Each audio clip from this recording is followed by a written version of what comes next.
මහිතවත් ප්‍රේමවන්තයනි සහෝදර සහෝදරියනි, අපි දසවන සතියේ සාමාන්‍ය සමය දසවන සතිය අපි අද දවසේ අපි පදාදා දිනේ දවස පැතුළු වෙනවා.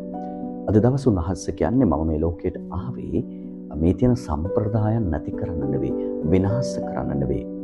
මම ඔබට ප්‍රකාශ කරන මගේ වචනය මම ඔබට ඒ ක්‍රියාවෙන් කරලා තිබෙනවා.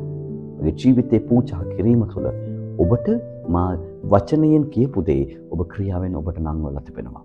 ඒ කියන්නේ මම ඔබට ව්‍යාත්මය ඒ වගේම අධ්‍යාත්මිකත්වය පෝෂණය කරන්නට තමයි මම පැමිණලා තිබෙන්නේ.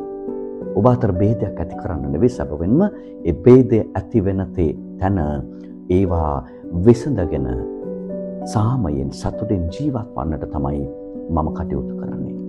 ඒ නිසා මම ආවේ මේ සම්ප්‍රදායන් විනාශ කරන්නට නෙවෙයි.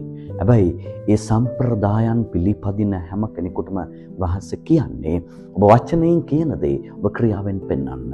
ඔබ වචනයෙන් මාත්‍රේ පමණක් ඔබ ජීවත් වෙනවා නම් ඒ සම්ප්‍රදාය කඩා බිඳා දාන්නට අවශ්‍යයි.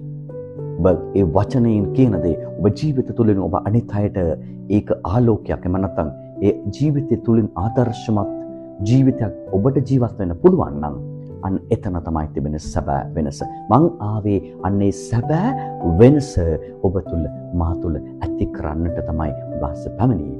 එනිසා අපි හිතමු අපි ඒ විනේතරයන් පරිස්සවරයන් වගේ වචනයෙන් මාත්‍ර පමණක් අපි ජීවත් වනවද? වචනයෙන් කියන දේ මගේ ජීවිතේ මම පිළිපදිනවද කියන එක